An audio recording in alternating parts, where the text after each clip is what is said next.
কবিতাৰ শিৰোনাম মন যায় মোৰ। কবিতাটিৰ কথা জ্ঞানজ্যোতি গগৈ, আবৃত্তি বৰ্ণালী তালুকদাৰ।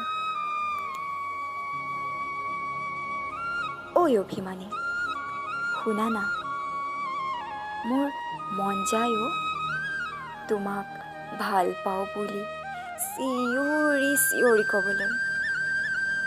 মন যায় মোৰ পিছফালৰ পৰা তোমাৰ দুহাতত ধৰি সকলোৰে আগত ক'বলৈ, ভাল পাওঁ তোমাক ধুনু।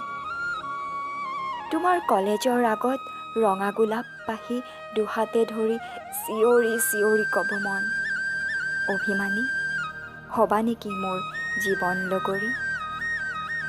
নোৱাৰো ক'বলৈ যদি আঁতৰি যোৱা, বুকুৰ মৰম বুকুতে সাঁচি চাই ৰওঁ তোমাৰ অভিমানে ভৰা মুখনি।